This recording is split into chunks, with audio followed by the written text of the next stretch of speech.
Hello, it's me, Jason Paul, and you're here in the Soul Sync, and it's lovely to have you here. Now, there's such a funny story behind this next guest. So, I recently went on a course to develop my mediumship, and I came across a medium called Nicola Farmer, and straight away I felt such a pull to her.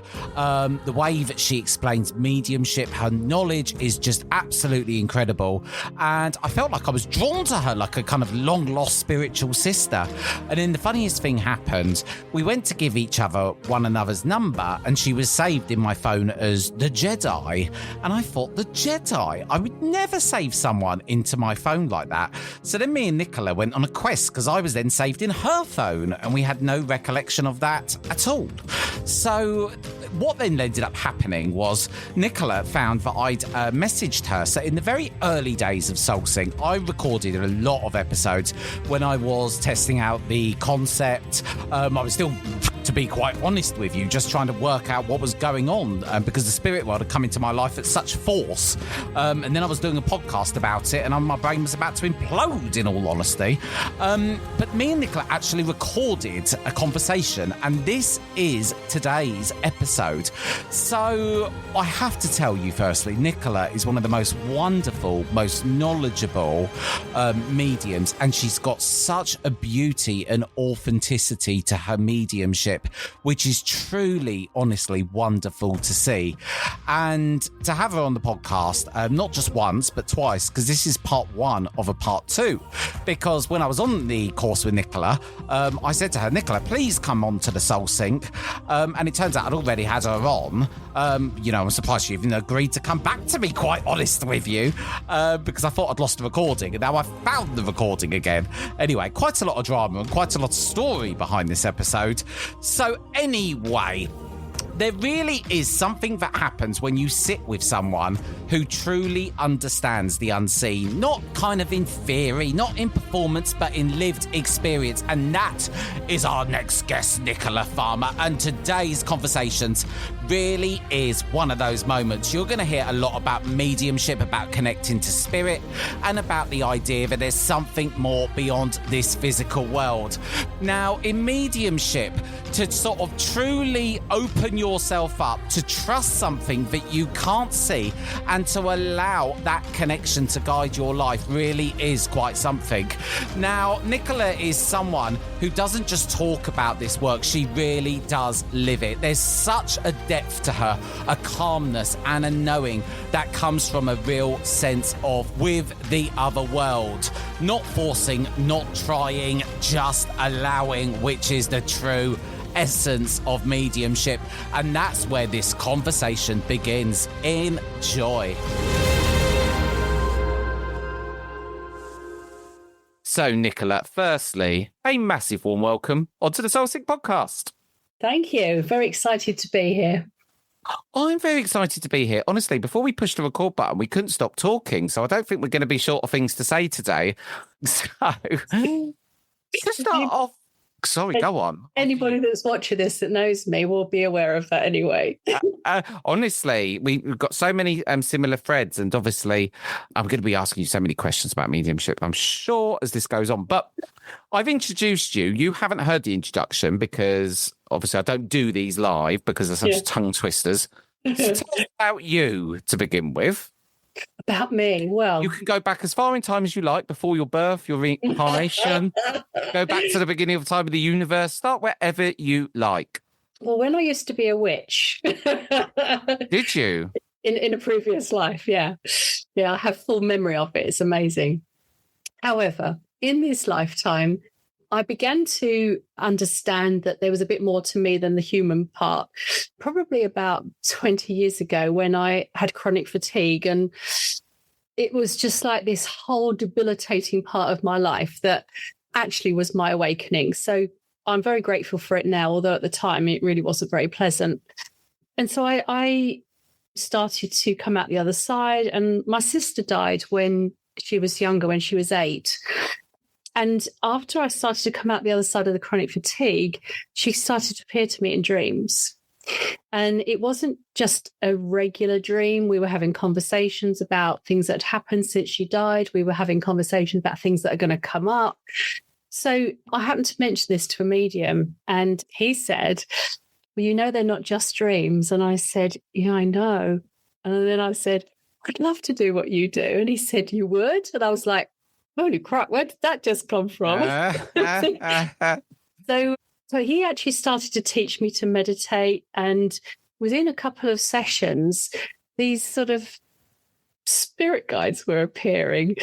And I was telling him about them. And then I started to research them. And then they were like real archetypal characters of, people that had gone before us. And basically, I just was so hungry for knowledge, and this passion was rising through me like you can't imagine.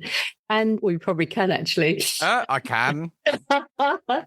and so it was like, okay, what do I do next? And all this guidance started flooding in. And honestly, Jason, I've been around the world.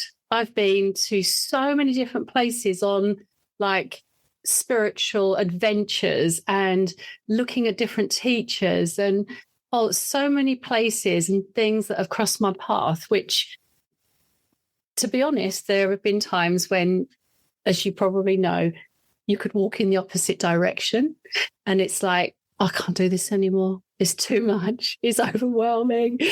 Oh God, here comes another healing crisis and all these things. But when I look back on it now, I wouldn't change it for anything. Some people say to me, I'd love to be like you. And I think, no, you probably wouldn't. And then when you list all the things that you've had to do and achieve and overcome, and, people walk out of your life because they don't align with what you're doing and all of these things. And it was like, it has been an amazing ride, but it's been rough at times. I've got so many questions already. So what, obviously it sounded like you were, what an awful set of things to happen, to go for a rough time and then, have loss like that. Yeah. What's been some of the real challenges that's, made you consider walking away from mediumship at the time? Because I think there's probably going to be a lot of people on this listening to this that may relate to that in one way or another. Yeah, I mean, I've had some pretty tough times with people that have tutored me and mentored me in the past. But actually, in a way, I'm going to flip that, because it's actually assisted me to become the tutor that I would have wanted rather than the ones that I didn't want. So it helped me to become a better tutor. What else have I experienced? Very challenging people, demanding people, and then the going through the healing crises. So, everybody that goes through a spiritual awakening, awareness, development, all of those things, there's always that moment when you're going through what we call the shift. And that's like another layer of you coming off, or the old layer of you, so that the new version of you can emerge. And sometimes the shifts are just sort of in a blink of an eye, and sometimes they feel like they're going on forever. But so the challenges can be the shifts.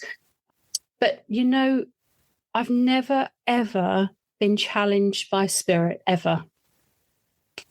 And that's the saving grace, because, I know at the end of the day, regardless of who I'm working with on the earth plane, I work for spirit and consciousness on their level. So what other challenges have there been?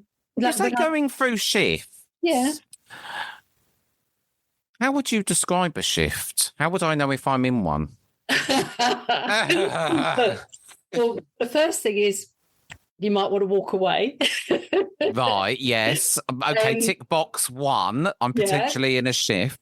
Exactly. The second one is you might get physical, mental, or emotional challenges. So I get a lot of those, Nicola, on a daily basis at times. Yeah, eternal shift. Yes. Your ego might start to kick off, and you might start to doubt yourself, and you say your ego won't want you to evolve. So when you're going through a shift, it means you're evolving. So your ego might just jump in and start creating more doubt, worry, and anxiety, So that's another sign of a shift. But on the positive side of a shift, you might feel lighter. Your intuition, your psychic abilities, your mediumistic abilities might start to feel like they're sharpening.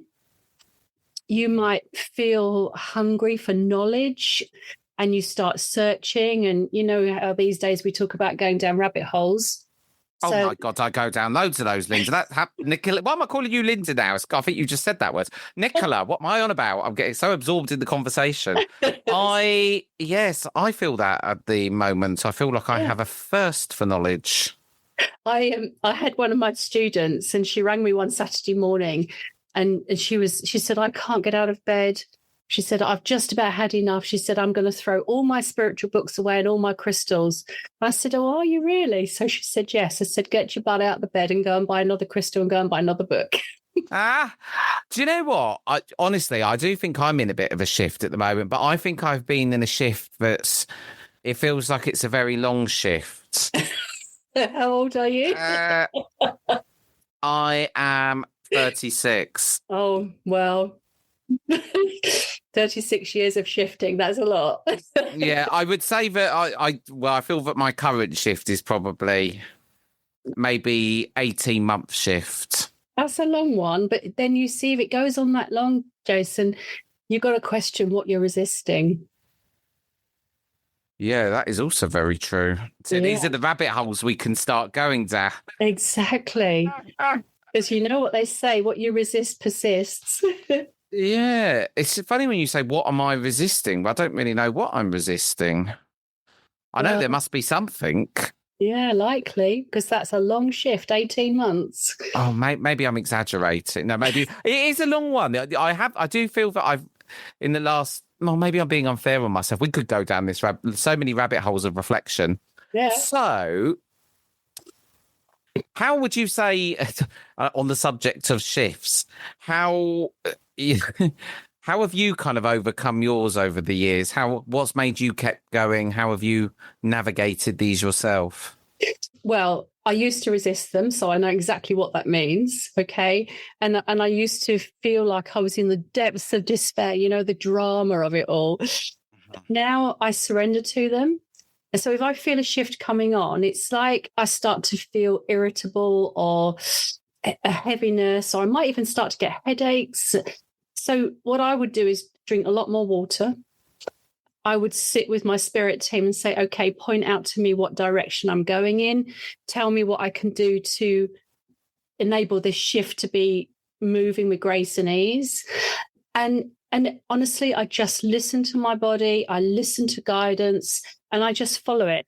And if it means that I've got a day of appointments, the people booked up for readings, but it means I've got to stay in bed all day, I now do that because I listen to the signs and the signals. I mean, it doesn't happen very often, but that's what I would do. I listen and I follow the guidance, because for me, if spirit can guide me through it and I come out the other side quicker than the average, then I'm happy to follow the guidance.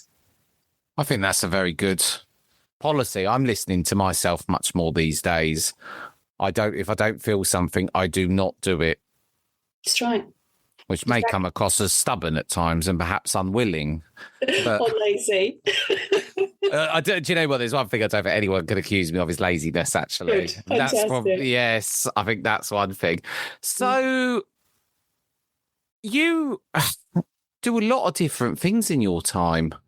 Yeah. You're a medium, you're a coach, and you obviously set up an academy. I did. I want to come on to the academy because I think it's an interesting conversation in itself, especially where young people are involved. Because as I said to you before we started recording this, we've talked about young people and some of the comments, and we will actually unveil in a minute what your academy is, but I will stop talking. But we've talked a lot on this show about young people. We've had people touch on it, the fact there should be more intuitive studies done at school. I RE is a whole nother subject. How is that taught? But tell us about when you started the academy, what made you do it, and what it's all about. I will. So it's called ICU Academy, the letters IC and U, which stands for Inspiring Children Universally. But it's a nice spin on words, because we know that ICU is an intensive care unit. So I kind of see it as an intensive care unit for children to develop, which is really exciting. So, like that. Yeah, thank you. So I began the academy several years ago. Please don't ask me how long, because I have a terrible memory for dates. Don't worry, I do. I'm bloody awful when it comes to remembering how long ago things were. If I had to put together a CV for myself now, it's so inaccurate. Yeah, mine would be too. So I started this academy, and basically, in a very long story short, I was invited to go to Canada by some people in Mexico to learn how to work with a method, which I did, and I brought it back to the UK, and it was working. And then I started to receive guidance from my team saying, we want you to train teachers. And I was like, yeah, great, I can do that, no problem.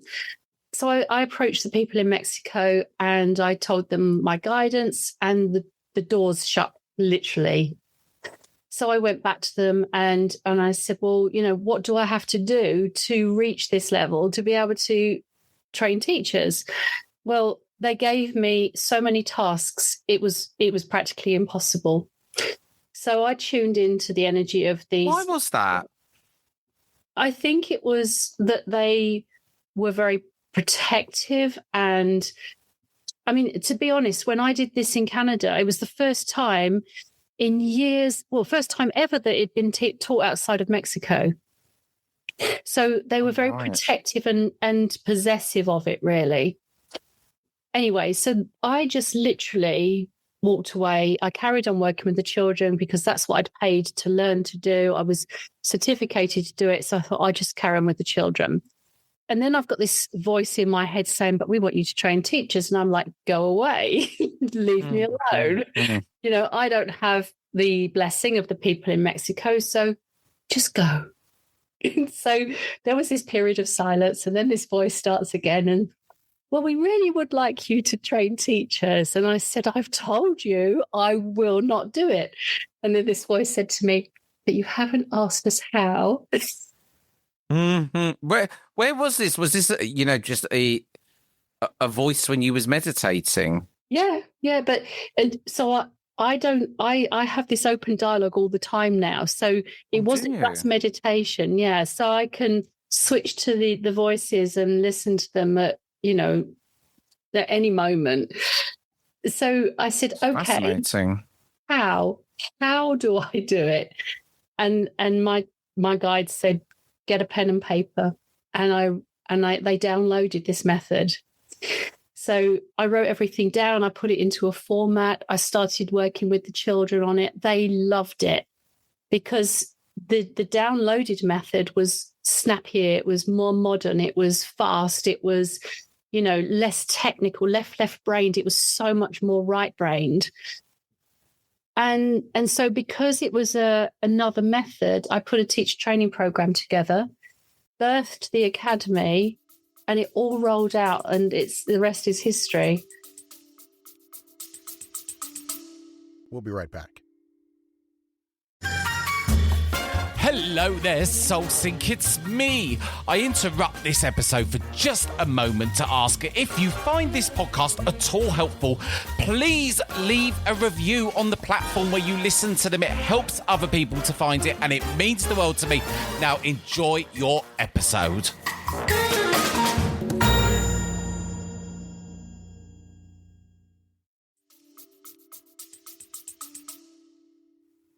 It's fascinating, isn't it? Yeah. I want to just be able to turn a switch and speak to the spirit people. Well, you know what? It's just trust, belief, and practice. That's all it is.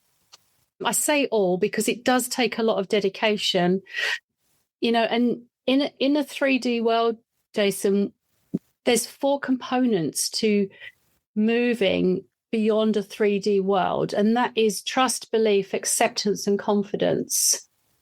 I'll write that down. I like those. What's 4 positive words? Trust, belief, yes, acceptance, and confidence. Oh, I like that. because you cannot actually have one without the other three. Yeah, that's very true. Trust, you have to believe. To believe, you have to accept. And when you accept, you're confident. Yeah, that's very true as well. Yeah. Do you know what? I'm a big fan of trying to keep things in this medium world simple because, oh my goodness, Nicola, do you know how long it took me to actually understand what switching in the power or sitting in the power was? Yeah, I know. I've been trying to find my light switch for the first 6 months of the year. Well, Anna, my guide, she says to me, every human being has graduated from the University of Life with a PhD in complexity. She said, but the problem is you're supposed to have PhDs in simplicity. Yeah, that's very true. I love things like that. I love little sayings like that. Yeah. So what continues to drive you with the ICU? Is it the children? Is that the... It is. I mean, the motto for ICU Academy is the children are our future. And of course, that goes without saying. But what became apparent to me, and also through a lot of guidance, is that we need to prepare the children in ways that the educational systems can't do or won't do. And so the work we do with them opens them up to a much higher level of their outer consciousness that stays with them, because time and time again, I hear people saying, oh, well, I saw spirit when I was a child and I could hear voices. And then they go through this puberty time, the teenage years, and it just disappears. But I now know that that's because around about puberty, the ego comes online and creates the worry, the doubt, the anxiety, the fears, and therefore it blocks that channel of what people might call supernatural, but what we call psychic abilities. And then sometime later in life, they might sort of suddenly have this sort of moment of, well, I used to be able to see spirit. Why can't I do it now? So the ICU Academy is not, I mean, yes, it prepares them for their future, but what it does is it takes away the inhibitions that kids might have or the conditioned beliefs that they have so that they understand that anything is possible. I think that's such a good thing to teach a child. Yeah.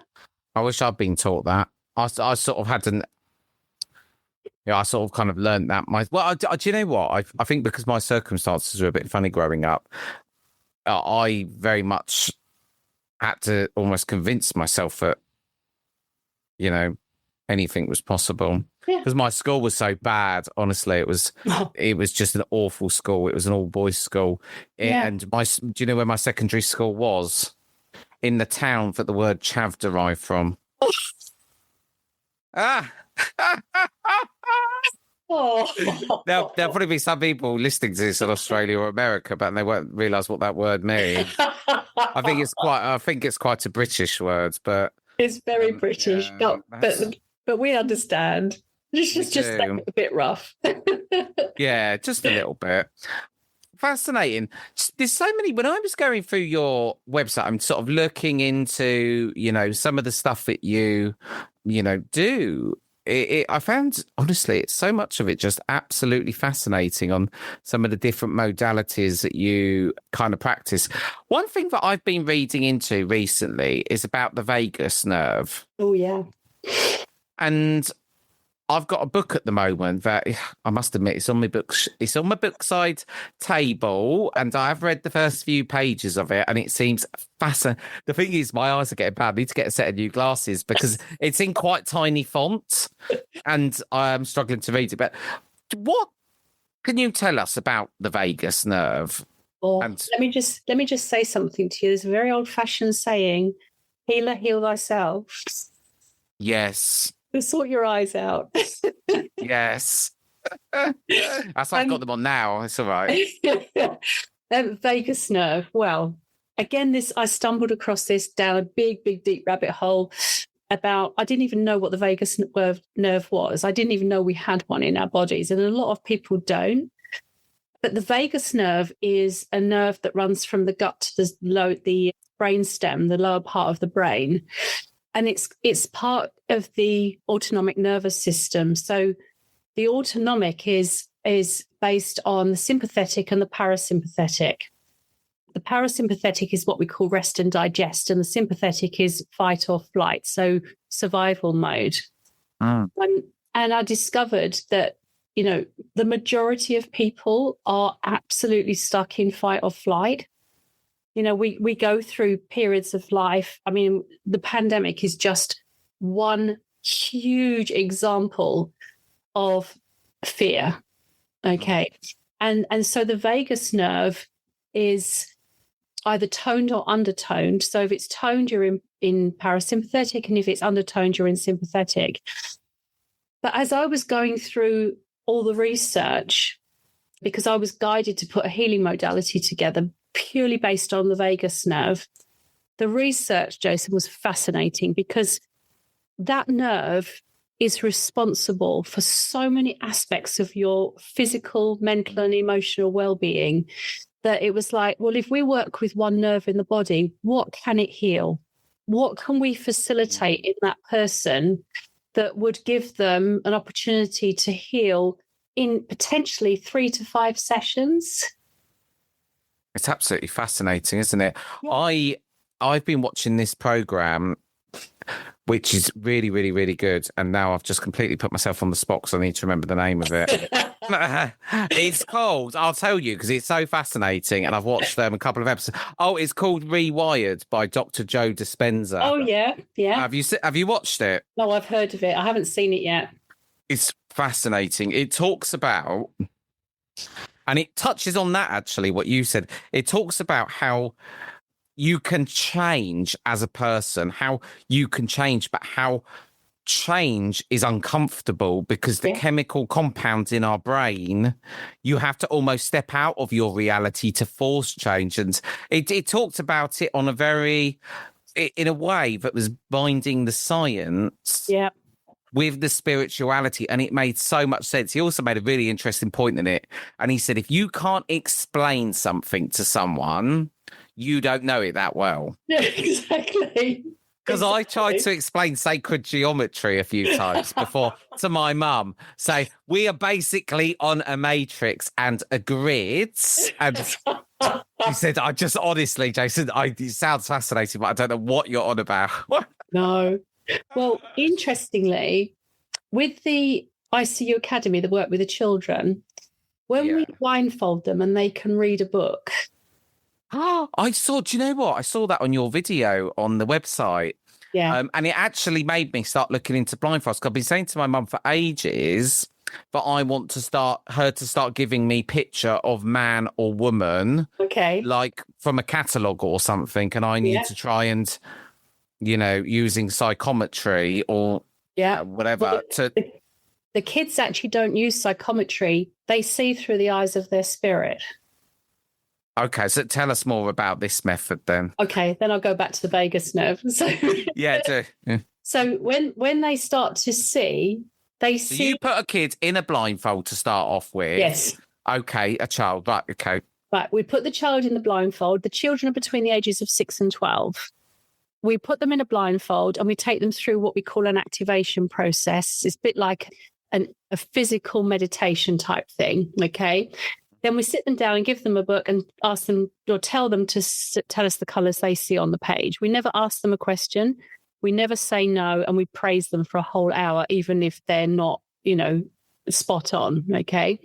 So what we know is when they start to see, the eyes get really itchy and their eyes can start watering. And this is a really good sign, because what I've been informed by eye doctor is that because the child is reading a book with a blindfold on, the brain is somewhat confused because the eyes aren't working, the physical eyes.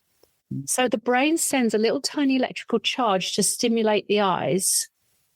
And that's why the eyes start watering and itching. But what's actually happening is the child has formed complete alignment with their spirit. The spirit is seeing for them. And the only way I can describe it is like it's telepathically working with the child's mind so that the child can tell you what they're seeing on the page. And what I've been told in guidance is this is rerouting neural pathways in the child's brain so that the left and the right hemispheres of the brain can become one. And in going forward, the child can be logically creative and creatively logical in the same breath. My goodness me. Oh, that is just absolutely fascinating. I think that's about the fourth time I've said that. Have you tried this on adults? Can you get adults to do it too? Because I do it, for instance. If I was in that much of an alignment with my soul, would I be able to achieve, or could you achieve this through the eyes of your... When I did it first, I wasn't seeing with my spirit eyes. I was working with my claircognizance. So It's even more complicated. You were knowing. Yes, exactly. I knew what was on the page, but I couldn't see it. Okay. Oh no! Right, I'll have to see which way works for me. So you were knowing what was on the page. Yes, but you see, when I trained to be a teacher of Awaken the Illuminated Heart, it's a lot of where you're in a mindfold. Okay. Now, when the children put the blindfold on for the first time, when there's no light going through the physical eyes, the pineal gland temporarily shuts down, and the pineal gland is the third eye. So if the third eye is closed down temporarily, they cannot see clairvoyantly. Yeah, that does make sense. So a lot of people think the children are seeing clairvoyantly with their third eye, but they're not. They're seeing with what we call the outer consciousness, which is their spirit. So with an adult, let me just say this first. The reason we work with children between 6 and 12 is because it's optimum age before the ego becomes too active. With adults, you've been aligned and working or controlled by the ego for a lot longer. So what we find is the left brain is very, very active in adults. And therefore, it's hard to bypass the left brain and completely work in the right brain. That does make total sense, doesn't it? And it makes sense why you're doing it on 6 to 12-year-olds. Exactly. It's as soon as you get into that secondary school environment. That's right. That's it. That's it. It's out the window. Yeah. And do you know what? It must be even harder for children now because, with mobile phones and social media and all these apps. Yeah. I do sometimes have these moments of sitting, watching the world go by, and I look at children now and I think, I was actually really glad that I was brought up in an age where, I'm not saying that the internet wasn't a thing when I was young, but it was like dial up. I know, I remember. Not very good. No. You wouldn't want to sit on it for too long because your mum would be shouting at you, telling you to get off the phone. Exactly. But the other thing about this program with the kids is, if it was possible to work with adults with it, I'd probably still focus on the kids because there are many, many spiritual practices out there for adults, but there just aren't any for kids. So for me, I haven't had green light. What do children say to you when they realise they can do this? They must be absolutely... No, they just accept it. It's like they've always been able to do it. And how long has the Academy been running? Several years. Like I said, I don't remember date. So what, because obviously you must have now, some of these children that you were doing it on at the beginning and now, I imagine kind of at university level. Yeah, that's right. Yeah. And what have you sort of kept in touch with any of them to see how, having such unlocking of one's intuitive abilities has helped them in their life? I am aware of some of them, and they are excelling in certain things like music, sport, computer science. But you know what? Everything I teach, Jason, everything, I have absolutely zero attachment to outcome. That's a very interesting way to be. Yeah, because it's a bit like, let's just say when my son was younger, I took him to swimming lessons. Okay. The teacher taught him how to swim. He got some swimming badges. He finished his swimming lessons and then he went on to something else. And it's like, did the swimming teacher keep in touch with us to see how he's doing 6 years down the line? Absolutely not. So I know this phenomena is very different, and it's new and it's exciting and it's, innovative and pioneering, all of those words. But in all of my teaching, if I was to teach you or anybody, I would take you through the journey to facilitate your development. But I wouldn't have an expectation of how I see you should be or what I think you should be doing with it. And it's exactly the same with the kids. And the ones I do know about, we'll never know whether they would be good at those things with or without the ICU work. No, that's also very true, isn't it? Yeah, I think there's one thing we can all agree on is this is not a bad thing. This is a very good thing for children, getting to understand their intuition at such a young age. I think it sets people up. Well, it does set children up for life. I'm going to say it that it does. There is no doubt about that. And it actually has the potential to put them in the top 20% of achievers in the world. And you can understand why. Yes. I think it's such good work that you do, and I think it's fascinating as well.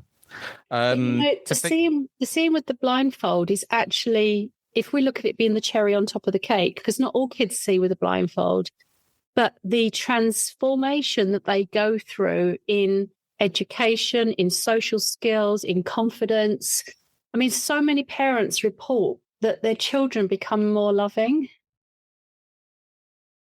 You never sort of, what do because I'm guessing the parents that are putting the children in this kind of course must be fairly open-minded themselves to allow their child to enter such an environment. Yeah, but it doesn't mean that the parent is on some sort of spiritual journey. It could just be regular families that hear about it.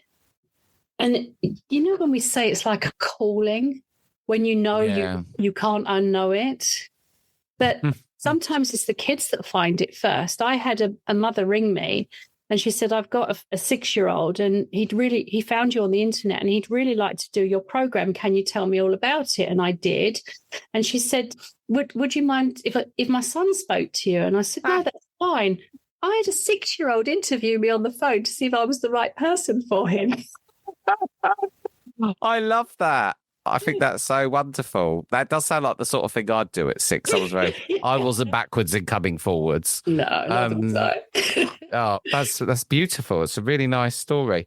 So back to the vagus nerve. Yes. I don't want to touch on this too much, but it seems of such importance and significance now that I almost feel that I can't not go back to it. Okay.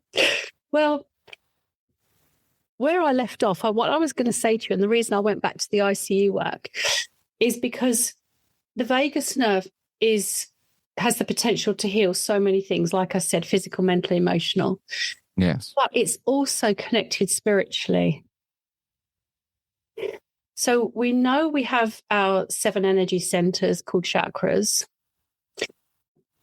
They are in perfect alignment with the vagus nerve. And the vagus nerve is in alignment with what we call the pranic tube that runs through the body, where the energy of prana, chi, whatever is called, flows up and down simultaneously. But going down that other rabbit hole of, okay, if this has got a spiritual connection, show me what it is, take me to it. And either side of your brain, just above your ears, there's 2 glands called the amygdala. Yes. And the amygdala is connected to the not directly connected, but is energetically connected to the pineal gland, which is the third eye, which is connected to the ego, which is in the brainstem, which is connected to the third eye opening on the forehead. So what I realized is when we're treating the vagus nerve with tuning forks and crystals and sound and energy, we're also toning people spiritually as well. With what with people? Toning them spiritually. Oh, toning them. Yeah. How does one stimulate the vagus nerve? We use certain frequencies of tuning forks. We use, I found 2 essential oils that tone the vagus nerve. I found several crystals that work with it. And it's a method that I put together where somebody just literally lays in, well, you can lay on a couch, but those zero gravity chairs are perfect. So, I love a zero gravity chair. Me too. And they lay back and you sit at their head and you just work with their hearing and the top of their head. And literally, the energy just moves down the vagus nerve to bring it into balance and to tone it. And I have to say, and I'm not just being biased because I created the modality, but I have to say it's my favorite form of facilitating healing, because you get some of it while you're doing it because you're obviously in the vicinity of the tuning forks. But just watching somebody, well, when you start, it's like they've been anaesthetized. They just go out like a light. And watching somebody go through that transformation in like probably about 30 to 40 minutes, and they come out the other side. And I'm seeing people look younger. We've had things like back pain instantly disappear, palpitations. We've had, so many things, like overactive bladders suddenly like go back into a normal pace. I mean, so many things. I've read a lot. It's funny because I've become very aware of it recently. It's something that's entered my, like these things do, don't they? Something gets on my psyche. It's entering my aura currently. So I'm very interested in the vagus nerve myself. Yeah. Do you know what? We've crammed a lot into this conversation, haven't we? I know, it's fabulous, isn't it? And there's well, do you know what? I'm going to let you close the show today by giving us the final thought, or a point, or a pearl of wisdom, or something to leave the show on. It can be anything you like. Okay. Well, how about I leave you with this? Because this came about, I was teaching last Sunday, and I said this sentence that I said to the group, hang on a minute, I've got to write that down. And the sentence was, no matter how you get from A to B, you got to B.